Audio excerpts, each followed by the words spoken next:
3분 정도가 안무를 해주기로 요청을 했는데 그럴 용기를 가진 분이 없습니다.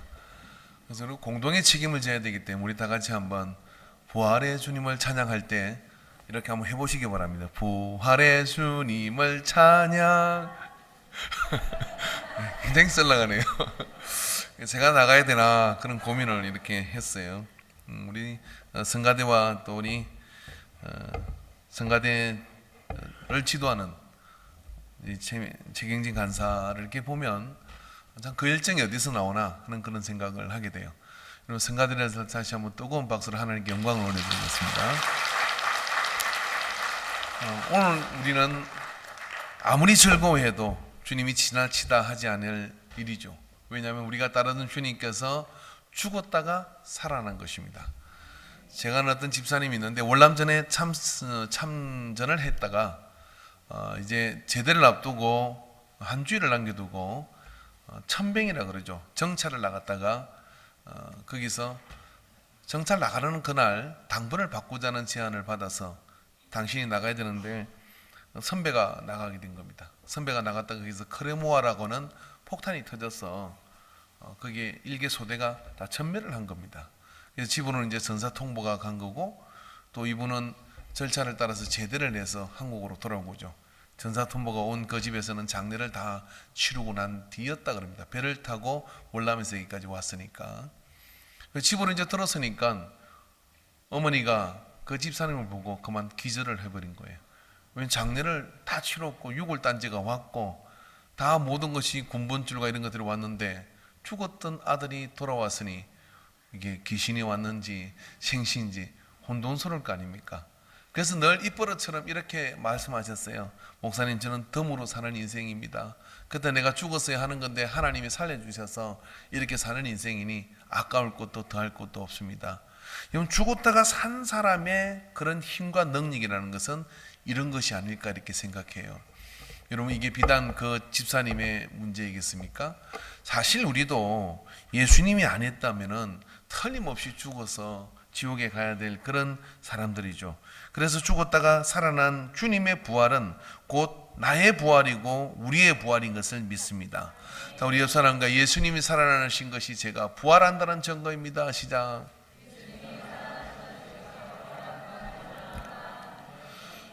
사람이 죽었다가 살아난 이야기는 CNN 방송에 의해서 보니까 세계 도처에 그런 죽었다가 며칠은 아니죠. 몇 시간을 죽었다가 이렇게 내사 정지 상태 그리고 또 몸의 호흡이 끊어진 상태로 죽었다가 깨어난 사람들의 기록은 왕왕 있었습니다.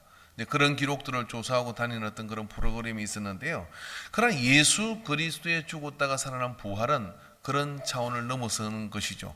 완벽한 탈수와 그리고 출혈과 그리고 모든 확인된 죽음, 그래서 더 이상은 살아있을 수 없는 그런 육체적 완전한 죽음을 말하는 것이겠습니다.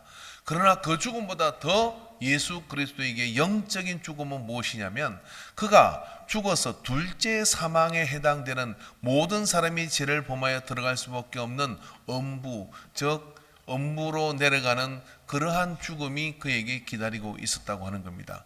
그래서 그가 그곳에서 부활하셨다는 것은 바로 사망의 근세를 깨고 살아나신 놀라운 사건이고 인류의 역사를 바꾸는 그런 한 축이 되는 이 일입니다. 그렇기 때문에 우리는 이 부활을 묵상하고 나가는 것이죠. 그래서 그 예수님께서 그 부활의 주인공이 되셔서 부활의 그런 주인공과 그 부활의 주인이 되셔서 우리에게 부활의 첫 열매가 되셔서 너희도 나를 따르는 자는 이제는 죽어도 살겠고 살아서 나를 믿는 자는 영원히 죽지 아니하리라 라고 약속하여 주신 줄로 믿습니다. 근데 그 예수님께서 부활의 가정으로 가는 과정을 가만히 보면 이게 부활의 영광과는 좀 거리가 멀어 보이는 것 같다는 것이죠. 왜냐하면 그 예수님께서 3일 전만 해도 그 예수님께서는 갈릴리 호수를 거닐다가 무리를 거리시는 예수님도 아니고 500리의 기적을 베풀어서 많은 사람들의 배고픔을 해결해 주는 그런 기적의 주님이 아니라 힘없기를 데 없는 그런 초라한 모습으로 잡혀가시고 매맞으시고 그리고 끌려가셔서 모든 옷에 벗김을 당하시고 그리고 심지어는 기록에 하면 팬티만 쳐도 걸칠 수 없는 그런 수치를 경험하시고 십자가에 달리신다고 하는 거예요. 그리고 십자가에 달려 있어서 예수님께서 7마디 말씀을 하셨는데 이해되는 말은 이겁니다. 엘리 엘리 라마 사박다니, 어찌하여 아버지 어찌하여 나를 버리십니까? 라고 절규하는 그 모습은 이해가 되지 않습니까? 저렇게 고통스러운 자리로 내모는 아버지의 비정함을, 그리고 그런 자리로 갈 수밖에 없는 예수 그리스도의 그 고통스러움에서 인간의 한계에 다다르는 그런 고통, 그리고 죽음을 앞두고 있는 자로서 그런 어떤 탄식이 나오는 것은 당연한 것입니다. 그런데 더 이해 못할 말은 이 말입니다. 그 마지막 순간 숨을 몰아쉬며 이제 숨을 쉬기도 힘든 그런 상태인 예수님께서는 숨을 몰아쉬어서 말씀을 내뱉는데 6번째 말, 다 이루었다, 이 말입니다. 그것을 가까이에서 듣는 제자들은 그 말이 이해되지 않습니다.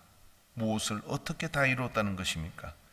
12명 남짓한 그 제자들도 뿔뿔이 흩어지고, 누구는 이불을 감고 도망가고, 누구는 예수를 부인하고, 그리고 그렇게 많던 4,000명, 5,000명 그 떡을 먹었던 사람들 중에 대다수는 멀찌감치 서서, 아니면 가까이 와서 저를 십자가에 못 박으라고 소리 지르는 군중으로 돌변해 있는 겁니다. 무엇을 이뤘다는 것입니까? 그 기적의 주인공들은 다 어디로 간 것입니까? 그리고 심지어는 강도를 놓아줄지언정 그를 십자가에 못 박으라고 얘기하고, 또 오른쪽 왼쪽 이 두 편에 강도 짓을 하다 잡힌 두 사람과 같은 취급을 받으며 죄 없으신 예수님은 그곳에 달려 계시는 것입니다. 그리고 온몸은 찢겨지고 피와 물이 쏟아지고 가시의 멜류관을 조롱하듯이 그 위에 머리 위에 씌워놓고 저가 유대인의 왕이라고 맹패에 써놓은 로마 병정들의 비웃음, 그게 어디에 다 이뤘다는 것이 그게 있을 수 있습니까? 주님이 다 이루셨다는 뜻은 무엇이었을까요? 아마 나지막히 들린 그런 말이었을 것입니다. 그러나 그가 그리고 숨을 거두시고 난 다음에 그 가까이 있는 사람들로부터 그러한 고백들이 나오기 시작하죠. 저는 참 하나님의 사람이다. 저는 참 군인들이 가서 예수와 함께 못 박힌 자를 찌르고 다 죽고 난 다음에 한 군인이 창으로 옆구리를 찌르니까 피와 물이 쏟아졌고 이를 본 자가 증언하였으니 그 증언이 참이라. 그가 자기의 말하는 것이 참인 줄을 알고 너희로 믿게 하려 함이라 라고 말씀해 줍니다. 주님께서 그렇게 십자가에서 달리신 그 모습은 다 이뤘다는 말과 틀립니다. 우리가 금메달을 따고 우리가 뭔가 목표를 달성하고 그리고 우리가 뭔가 영광스러운 트로피를 얻었을 때, 오늘 우리가 성가대가 아마 오늘 이 예배의 성가를 찬양을 위해서 굉장히 오랜 시간을 준비한 걸로 기억합니다. 시원하시죠? 예, 다음에 또 칸타또 한번 하실 거죠? 예. 근데 그런 것을 준비해가는 과정 속에 이제 다 하고 난 다음에 시원한 것이죠. 그리고 사람들은 박수를 치죠. 근데 예수님 십자가 앞에는 아무도 박수 치는 사람이 없어요. 다 경악스러워하고 두려워하고 그리고 심지어는 분노하기까지 하는 그런 상황이 그 속에 펼쳐지고 있는 겁니다. 근데 주님께서는 다 이루었다라고 말씀하십니다. 예수님께서는 살아 공생애를 지내시는 동안에 입버릇처럼 말씀하시고 복음서는 이렇게 예수 그리스도의 가는 길을 표현합니다.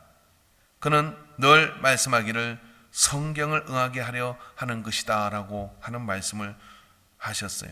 내가 너희 모두를 가르쳐 말하는 것이 아니라 나는 내가 택한 자들이 누구인지 알미라. 그러나 내 떡을 먹는 자가 내 발꿈치를 들었다 한 성경을 응하게 하려는 것이니라. 요한복음 13장 18절에 가룟도의 배신 그것 역시도 성경을 응하게 하는 것이다. 요한복음 17장 12절에 내가 그들과 함께 있을 때 내게 주신 아버지의 이름으로 그들을 보존하고 지켰나니이다. 그 중에 하나도 멸망하지 않고 다만 멸망의 자식뿐이오니 이는 성경을 응하게 하려 함이니라. 오늘 우리가 봤던 본문 가운데도 19장 28절에 그 후에 예수께서 모든 일이 이미 이루어진 줄을 아시고 성경을 응하게 하려 하사 이르시되 내가 목마르다 하시니. 그러니까 그 고통스러운 십자가에서 주님께서 마지막 순간까지 하신 것은 뭐냐면 성경을 응하게 하려고, 성경에 되어진 말씀이 이루어지게 하시려고 내가 목마르다. 그리고 또 뼈가 꺾이기 전에 그 십자가에 달린 사람들이 안식일이 가까웠으므로 심지어는 긴 시간 동안 숨이 붙어 있으면 그 안식일에 문제가 되니까 이런 오한마 같은 것을 가지고 와서 아직 숨이 붙어 있는 숨을 못 쉬게 하려고 정강이 뼈를 후려쳐서 꺾어버리는 겁니다. 그러면 더 이상 발을 지탱해서 못 박힌 그 발에 힘을 줄 수가 없기 때문에 숨을 쉴 수가 없으니까 죽게 되는 것이죠. 근데 이미 예수님께서는 정강이 뼈를 후려치려고 가보니까 돌아가셨다는 것이죠. 그걸 보고 뼈가 꺾이지 않았다. 근데 왜 그렇게 하셨냐? 성경은 이렇게 기록합니다. 성경을 응하게 하려 합니다. 다른 부분에서도 마찬가지입니다. 곳곳에서 주님께서는 성경을 응하게 하시고 공생의 길을 가시는 거죠. 여러분, 성경을 응하게 한다는 것이 어떤 것일까요? 예수님께서는 이제 다 이뤘다고 말씀하실 때 내가 이 땅에 와서 그리고 하나님의 그 이끄심을 따라가는 동안에 구약 성경에 예언되어 있는 그 말씀들을 이루기 위해서 내 뜻대로 내 생각대로 내 고집대로 생각이 아니라 하나님이 정해놓은 그런 방송 콘티를 따라 그 계획서를 따라 움직이듯이 작은 하나까지도 작은 말 한마디까지도 십자가에서 달려서 모든 이성이 마비되는 그런 가운데 절규하는 소리마저도 뭐예요? 성경을 응하게 하려고 주님이 하셨다는 거예요. 왜 그렇게 성경을 응하게 하는데 예수님은 집착하시는 겁니까? 내 마음대로 좀 하면 안 되는 것입니까? 그게 예수님의 길이랍니다. 자, 여러분, 우리는 말입니다, 성경을 응하게 산다는 것이 어떤 것인지 압니다. 잘 나가던 청년이 있었어요. 로마의 시민권을 가졌고요. 그는 유대 사회에서 아주 유력한 그런 차세대의 지도자입니다. 마소로 학파의 그런 대단한 유대 학문을 습득했고, 그리고 제사장으로부터 권한을 가지고 이제 예수 그리스도를 믿는 자들을 잡아 죽이는 그 일에 앞장서는 열심히 특심한 그런 사람이 있어요. 사울이라는 사람이었어요. 그 사울이라는 사람은 그대로 쭉 가면 지금도 유대 사회에서는 예수님을 믿지 않지 않습니까? 그러면 그 유대 사회에서 아주 유력한 그런 지도자가 됐을 것입니다. 근데 그렇게 가다가 서대반이 돌에 맞아 죽는 그 서대반 집사님이 돌에 맞아 죽을 때 옆에서 옷을 들어주던 자였던 이 사울이라는 사람이 다메섹으로 또 예수 믿는 사람을 찾아서 잡으러 가는데 그것에서 갑자기 하늘의 음성을 듣게 되는 거예요. 사울아, 사울아, 어찌하여 네가 나를 핍박하느냐? 니십니까? 네가 핍박하는 예수다. 그리고 눈이 멀어버렸어요. 눈이 멀어지고 난 다음에 주의 음성을 듣게 되고 주님이 나를 부르셨다는 걸 알고 난 다음에 바울의 인생은 어떻게 됐습니까? 이제는 사울이 아니라 바울이라는 이름을 가지고서 이제 살게 되는 그의 삶은 밤이 맞도록 샌달을 깁는 일을 하며 자기와 함께는 이 선교 팀들을 먹여 살려야 되는 그런 노동과, 그리고 전에는 상상도 해보지 못했던 배고픔과 그리고 모멸감과 무시를 다 당해야 되는 이 길로 바울은 들어서게 되는 겁니다. 왜요? 예수 그리스도의 말씀을 응하게 하려고. 주님도 힘드셨나 봐요. 그러니까 이렇게 하셨죠. 다 이루었다. 제가 아는 어떤 목사님이 있는데요, 이렇게 말씀을 하시더라고요. 이제 은퇴를 5년 앞두고 계셨는데 부흥에 오셔서 이러는 겁니다. 식사를 하다가 목사님들하고 은퇴하시면 뭐 하실 거예요? 그러니까 은퇴하면 청바지를 입고 청바지를 하나 입을 거래. 그리고 티를 걸치고 한번 멋지게 한번 어디로 그냥 차 타고 멀리 가고 싶대. 지금 하면 되시잖아요. 그랬더니 당신은 그렇게 하실 수가 없대요. 뭐 그런 사연이 있었습니다. 잘 때도 넥타이를 메고 주무시고 일어나면 항상 정장을 하고 성도님들과 지낼 때는 그냥 그 성직설에 쓰였던 그런 어떤 모습과 그런 것에 아주 탁, 저는 그런 목사님이 굉장히 존경스러워요. 그런데 은퇴하면 청바지를 한번 입어보는 게 소원이라고 그렇게 말씀하시더라고요. 그러니까 뭔가를 하나님의 뜻을 이루고 하나님의 말씀을 이루기 위해서, 그리고 그 뜻을 행하기 위해서 목사님들도 절제하고 다스리고 하는 것들이 있다는 것이죠. 그런데 예수님께서 다 이루었다. 그 말씀은 이제 원수마귀 사탄이 계획하지 못하고 상상하지 못했던 부활을 염두에 둔 말씀일 겁니다. 그러나 그 부활은 그냥 이루어지는 것이 아니라 하나님의 말씀을 따라 갈 때, 그리고 그 말씀이 나를 구속시키고 그 말씀이 나를 다스리고 그것이 불편하고 맞지 않는 옷 같고 그런 상황 속에 있다 할지라도 내가 그 성경을 응하게 하려고 거꾸로 사는 사람들, 세상에 볼 때는 거꾸로 사는 사람들, 세상에 볼 때는 망해가는 사람들, 세상에 볼 때는 전혀 세상과 동떨어진 곳을 향하여 가는, 세상의 성공과는 멀어질 것 같은 그런 모습으로 사는 그가 십자가에 달린 예수님이 아닙니까? 여러분, 십자가에서 예수님께서 다 이뤘다 하실 때 거기 어디에 성공의 모습이 있습니까? 거기 어디에 따라갈 만한, 허무할 만한 모습이 있습니까? 없습니다. 그런데 주님은 이렇게 말씀하십니다. 그 순간 다 이루었다. 이번 부활절에 우리에게 이걸 기억하고 묵상하는 시간이 되기를 바랍니다. 내가 가는 그 길이 성경을 응하게 하는 길인가? 아니면 내가 가는 그 길이 성경을 이용해서 내가 뭔가 하나님의 영광을 도둑질하고 있지는 않은가 하는 이 저울에 우리를 한번 달아놓아야 할 겁니다. 그 증거는 이것입니다. 그렇게 갔던 바울은 이런 고백을 서신서합니다.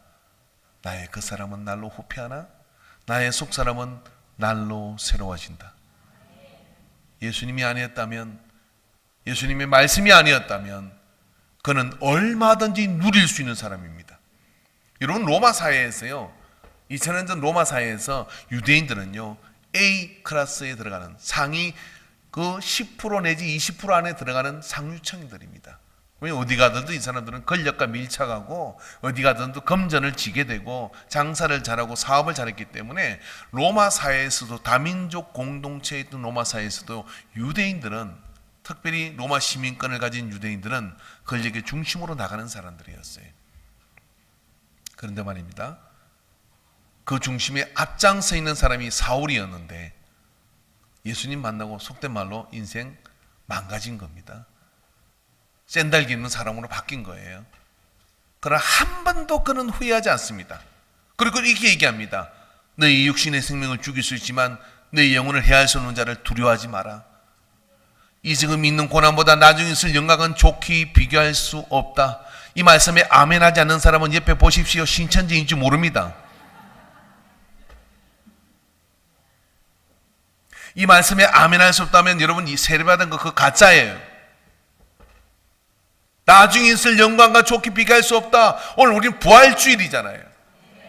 이 부활을 이루기 위해서 성경을 따라가야 될 겁니다. 말씀을 따라가야 될 거예요. 어떤 말씀입니까? 주님의 말씀을 따라갈 때 고난을 통과한 부활의 영광에 들어가게 될 거예요.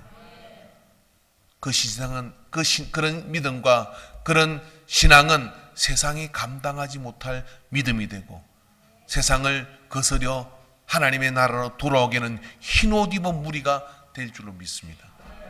주님은 그걸 보신 겁니다. 십자가에서 앞에서 도망가는 제자들을 본 것도 아니고 떡 먹고 흩어진 그 무리를 본 것도 아닙니다. 지금 이 세대를 보는 것입니다.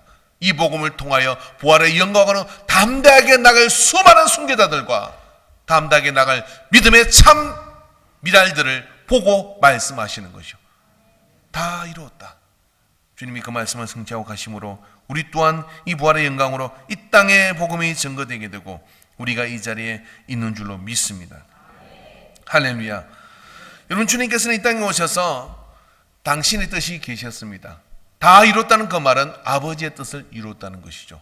주님은 우리에게 기도를 가르쳐 주셔요. 이렇게 가르쳐 주셨습니다. 뜻이 하늘에서 이룬 같이 땅에서도 이루어지게 하옵소서. 이렇게 기도라고 말씀하셨어요. 여러분, 우리가 기도할 때 여러 가지 기도를 하지만 우리의 모든 기도는 결국 여기서 항복하게 됩니다. 어디에서 항복하게 되느냐면 내가 구하고 내가 요청하는 그런 많은 것들이 있지만은 그 모든 것은 뿌리로 들어가면서 결국 아버지의 뜻이 하늘에서 이루는 것처럼 이 땅에서도 이루어지기를 원하는 이 열망이 자식의 가슴에는 생기는 거예요. 효자가 누굴까요? 늘 아버지 걸 뺏어다가 뭔가 하려는 것은 자식은 자식이데 효자는 아니요. 안에 불자가 붙어요. 불효자. 그래서 여러분, 절에는 이 불효자가 많을 거예요. 불자가 불효자가 되는. 죄송합니다, 이런 이야기해서. 근데 여러분, 효자는 누구냐면 아버지가 뭘 원하고 아버지의 소원이 무엇이고 아버지의 마음이 어디를 향하고 있는지를 아는 게 효자죠. 성경에 예수님께서는 두 아들의 비유를 합니다. 그리고 예수님께 이 두 아들의 비유를 통해서 그 중에 누가 참 효자냐라고 묻는 것이죠. 마태복음 21장 30절 그 둘 중 누구가 아버지의 뜻대로 하였느냐 이르되 둘째 아들이니이다. 예수께서 그들에게 이르시되 내가 진실로 너희에게 이르노니 세리와 장로들이 너희보다 먼저 하나님의 나라에 들어가리라. 신분이었다 하든 아버지의 뜻을 따르는 자가 내 뜻을 꺾어서 아버지의 뜻을 따르는 자가, 그래서 그 아버지의 뜻이 이 땅에 이루어지게끔 하는 그리스도의 편지된 자가 그리스도를 닮은 사람들이에요. 주님이 다 이루셨다는 건 뭐냐면 십자가 지기 싫었어요. 십자가에 나갈 수가 없습니다. 그래서 겟세마네에서 밤이 맞도록 기도하시는 거죠. 여러분의 생애 동안에 그렇게 기도해 본 것이 있을까요? 땀방울이 빗방울이 되도록 기도하셨어요. 모세의 간이 다 터졌습니다. 탁탁 터질 정도로 모든 심장의 박동과 모든 몸의 에너지를 다 모아 기도합니다. 아버지, 이 잔이 내게 지나가게 해주십시오. 이걸 질 수가 없습니다. 그런데 내 뜻대로 마시고 아버지의 뜻대로 하옵소서. 이걸 다 이루셨다는 거예요. 사람이요, 힘이 없어 당하는 건 어쩔 수 없잖아요. 근데 예수님은 힘이 있으시잖아요. 손가락 한번 튕겨서 로마 병사를 못 물리치겠습니까? 무리를 걸으시는 주니 왜 십자가에서 뽑고 못 내려오시겠어요? 위경에 보니까 이런 장면이 있더라고요. 좀 통쾌하긴 한 것 같아요. 잘못된 성경이긴 한데 고대의 영지주의자들이 쓴 위경에 보면 이런 부분이 있더라고요. 예수님께서 십자가에서 육체가 달렸는데 그가 영은 내려와가지고 그들을 비웠으면 마음대로 해봐라 그렇게 하셨다는 거예요. 그러니까 이게 잘못된 위경의 그런 부분인데, 한편으로는 주님이 그렇게 하실 수 있는 능력이 왜 없으시겠어요? 근데 주님은 당하십니다. 감당하십니다. 왜냐하면 피할 수 없는 것이기 때문에, 피할 능력은 있지만 피하면 안 되는 것이기 때문에, 내가 대신 그것을 져야 하기 때문에 이게 어려운 것이죠. 여러분, 우리가 잘못해서 말입니다. 법에 잡히고 잘못해서 고통을 당하고 잘못해서 어떤 고난을 당하는 걸 가지고 내가 핍박받았다 하지 마세요. 어떤 분이 그냥 집에 설거지도 안 하고 뭐도 안 하고 아무것도 안 하고 교회 와서 그냥 하루 종일 있다 집에 가니까 남편이 너는 뭘 하고 이렇게 돌아다니냐 하고 막 그렇게 싸움이 나가지고 한 대 맞은 거예요. 눈이 버렇게 물들었어요. 교회 와서 목사님, 제가 핍박을 당하고 있습니다. 저를 위해서 기도를 해 주십시오. 어떻게 저에게 이렇게 핍박이 강합니까? 아니, 그건 게을러서 당하는 거예요. 그 사람이 그걸 핍박이라고 하면 안 돼요. 자, 청소는 하고 다니자, 시작. 그걸 핍박이라고 하면 안 되는 거예요. 회사 가서 말입니다. 일어나지 않고 막 그렇게 어떻게 합니까? 막 전도지 뿌리고 다니고 막 그렇게 돌아다니고 이 시간에 막. 회장은 사장이 보니까 이 사람 안 되겠거든. 내가 월급 주는데 왜 교회 일을 하고 다녀? 전도를 하고 다니는 거야. 그거 잘렸어요. 핍박당했다고. 아니요, 그것을 일해야 돼요. 혼돈하지 마시기 바랍니다. 그러나 다른 것이 있을 수 있죠. 내가 그렇게 하지 않아도 되는데 하나님의 뜻이 그곳에 있기 때문에 내가 그걸 안 할 수 있는, 거부할 수 있는, 그리고 내가 오히려 더 다른 것으로 공격할 수 있는 힘이 있지만 안 하는 거예요. 왜? 아버지의 뜻이 그게 아니기 때문에. 아버지의 뜻이 그게 아니기 때문에 나를 다스리는 거예요. 이게 힘들거든요. 근데 주님이 그걸 이기신 거예요. 다 이루었다. 여러분, 다 이루었다의 의미, 그것이 바로 부활의 영광으로 가는 길입니다. 우리가 기억해야 될 줄로 믿습니다. 여러분, 사람을 향한 하나님의 구원의 그 계획을 오늘 예수님께서는 다 이루셨습니다. 세상 죄를 지고 하나님의 어린 양이다 라고 그렇게 말씀하셨죠. 사실 예수님께서는 나면서부터 좀 세례 요한이 예수님을 볼 때 저는 세상 죄를 지고 하나님의 어린 양이다 하는 그 말씀을 속에 예수 그리스도가 뭘 해야 될지 본인도 알고 또 성령의 감동을 받은 세례 요한도 압니다. 다 알아요. 근데 아는 것 3년 동안 아는 것 가지고 날 때부터 33년을 이 땅에 사는 동안에 그것을 위해서 살아오신 거예요. 그럼 이게 여러분 쉬운 일이겠습니까? 어려운 일이겠습니까? 다 예고되어 있는 것이잖아요. 그러나 예수님께서는 그 일이 예고되어 있다고 해서 쉬운 것은 아닌 거죠. 여러분, 매도 말입니다. 모를 때한테 탁 맞으면 그냥 당했나 보다 싶어요. 근데 저 태국에는 옛날에 태행이라는 행벌 제도가 있었다 그래요.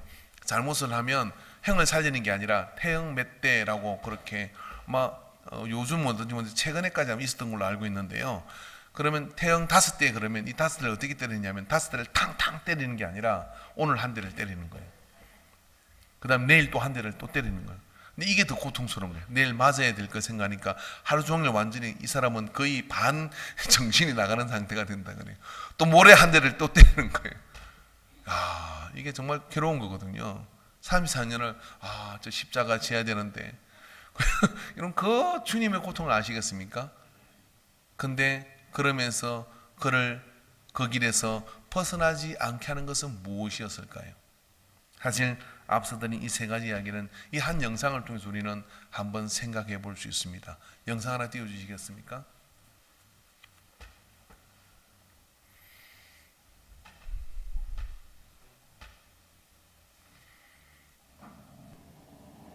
일생의 대부분을 바다에서 보낸 큰 가시고 산란을 앞두고 자신이 태어난 하천으로 되돌아왔다. 수심이 깊은 수초지대. 큰 가시고기 수컷이 이곳을 산란처로 정했다. 새끼들의 부화율을 높이기 위한 수컷의 노력은 극진하다. 먼저 갈대잎으로 둥지 주변을 완벽하게 위장한다. 알 냄새가 주변에 번져나가지 않도록 위장막을 치는 것이다. 수컷은 자신의 머리만한 돌을 물어나르는 수고도 마다하지 않는다. 둥지를 완전히 위장한 후 큰 가시고기는 부채질을 시작한다. 둥지 안으로 신선한 공기를 공급하기 위해서다. 지극정성으로 알을 돌보는 수컷. 알들에게 골고루 쇠물을 쏘이고 나면 다시 둥지 안으로 알을 밀어넣는다. 큰 가시고기 수컷이 알을 돌보는 일은 종족 보존의 본능 그 이상이다. 부화를 기다리는 알들, 산란한 시차에 따라 성장 속도가 제각각이다. 산란 8일째, 드디어 부화가 시작된다. 일단 부화가 시작되면 아비는 더욱 바빠진다. 알이 부화하는 순간에 가장 많은 산소를 공급해야 하기 때문이다. 부화 3일째, 깨어난 새끼들이 둥지 사이로 헤엄쳐 다닌다. 그 와중에도 아비는 둥지를 헐고 쉴 틈 없이 부채질을 한다. 둥지 안쪽에는 아직 깨어나지 못한 알들이 있다. 먼저 깨어난 새끼들을 돌보며 끊임없이 부채질을 하는 수컷. 지느러미도 점점 힘이 빠진다. 새끼를 모두 탄생시킨 지 5일째, 아비가 힘없이 가라앉는다. 둥지를 짓기 시작하면서부터 새끼를 모두 키워내기까지 지난 보름 동안 녀석은 아무것도 먹지 않았다.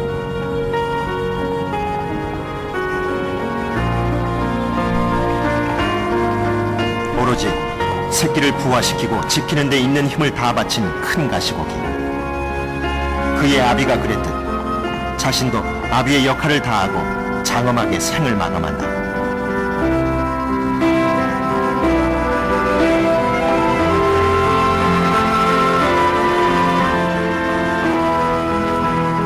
다음날 새끼들이 아비의 죽음 주위로 모여든다. 아비는 죽어서도 자신의 육신을 새끼들에게 기꺼이 내준다. 이것이 가시고기 아비의 헌신적인 사랑법이다.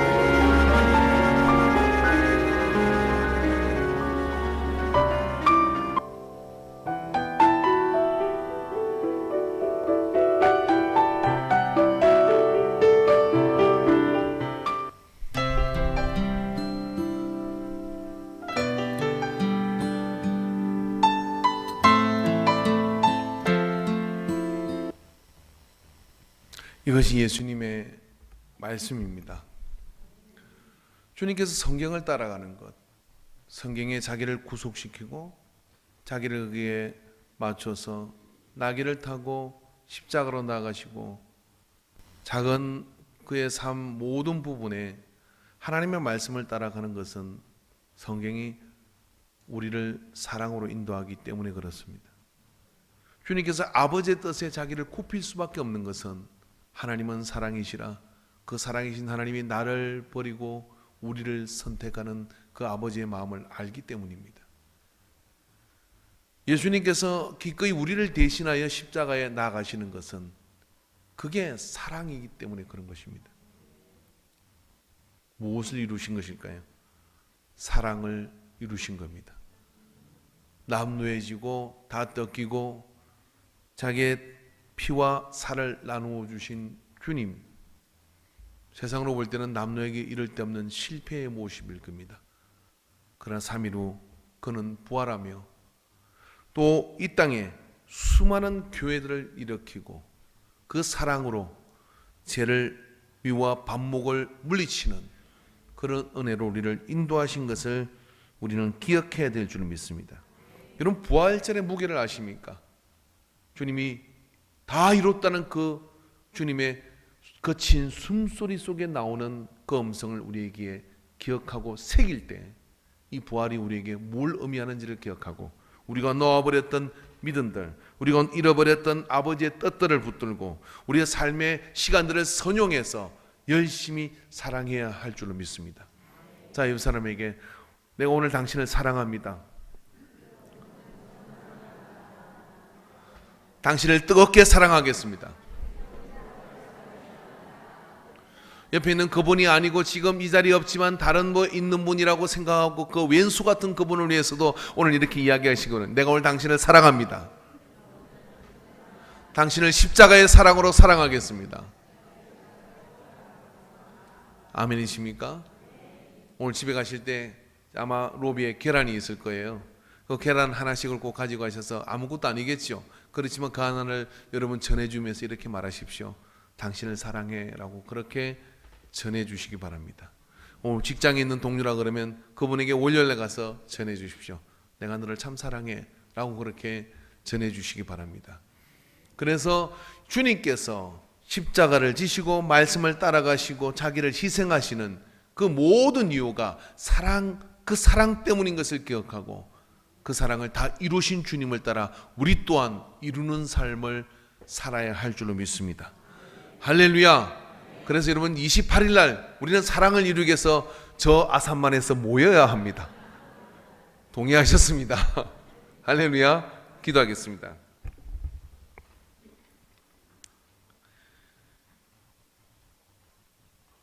때가 가니라 세월을 아끼라. 우리가 세월을 아껴야 될 이유, 우리가 이 악한 때를 살아가는데 이 때에 우리에게 주어진 시간을 선용해야 될 이유가 사랑할 시간이 부족하기 때문인 것을 믿습니다.